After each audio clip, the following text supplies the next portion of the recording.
जय श्री कृष्ण। राधे राधे। आज हम सुनेंगे कथा सती अनुसुईया की।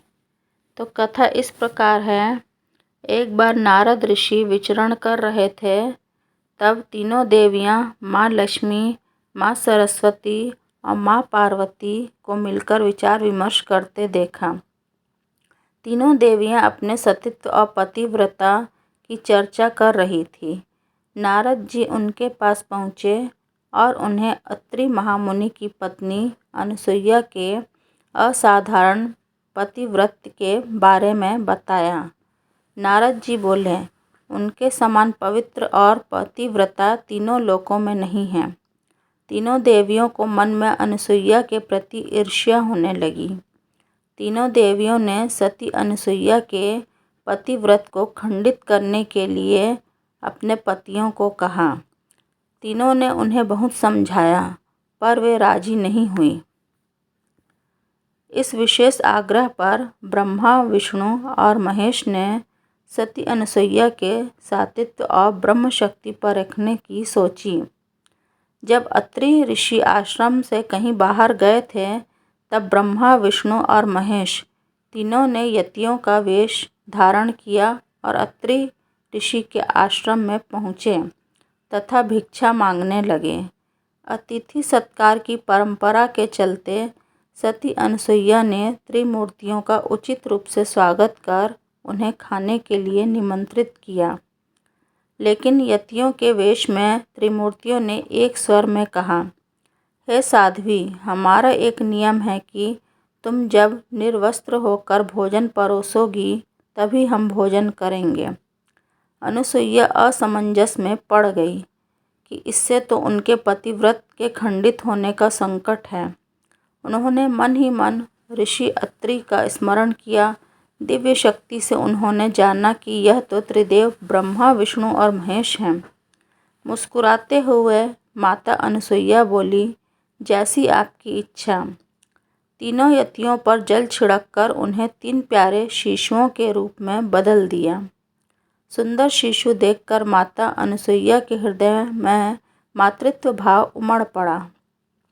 शिशुओं को स्तनपान कराया, दूध भात खिलाया, गोद में सुलाया। तीनों गहरी नींद में सो गए। माता अनुसुईया ने तीनों को झूले में सुलाकर कहा, तीनों लोक पर शासन करने वाले त्रिमूर्ति मेरे शिशु बन गए हैं। मेरे भाग्य को क्या कहा जाए।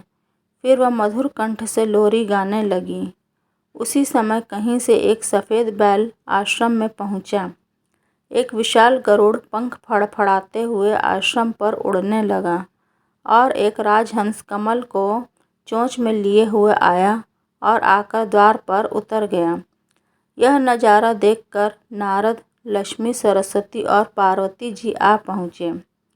नारद ने विनयपूर्वक अनुसुईया से कहा, माते, अपने पतियों से संबंधित प्राणियों को आपके द्वार पर देखकर यह तीनों देवियां यहाँ पर आ गई हैं। यह अपने पतियों को ढूंढ रही थी। इनके पतियों को कृपया इन्हें सौंप दीजिए। अनुसुईया ने तीनों देवियों को प्रणाम करके कहा, माताओं, झूलों में सोने वाले शिशु अगर आपके पति हैं तो इन्हें आप ले जा सकती हैं। लेकिन जब तीनों देवियों ने तीनों शिशुओं को देखा तो एक समान लगने वाले तीनों शिशु गहरी निद्रा में सो रहे थे। इस पर लक्ष्मी, सरस्वती और पार्वती भ्रमित होने लगी। नारद ने उनकी स्थिति जानकर उनसे पूछा, आप क्या अपने पति को पहचान नहीं सकती? जल्दी से अपने अपने पति को गोद में उठा लीजिए।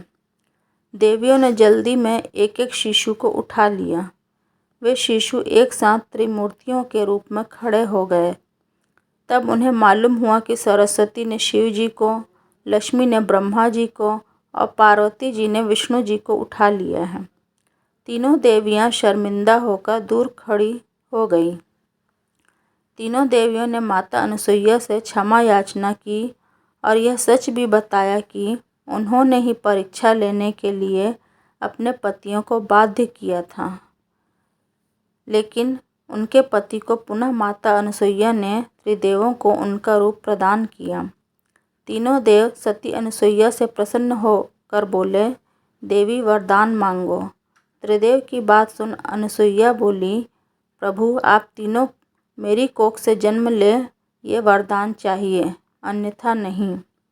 तभी से वह माता सती अनसुईया के नाम से प्रख्यात हुई तथा कालांतर में भगवान दत्तात्रेय के रूप में भगवान विष्णु का, चंद्रमा के रूप में ब्रह्मा का तथा दुर्वासा के रूप में भगवान शिव जी का जन्म माता अनसुईया के गर्भ से हुआ। मातांतरण से ब्रह्मा के अंश से चंद्र, विष्णु के अंश से दत्त तथा शिव के अंश से दुर्वासा का जन्म हुआ। जय श्री राधे।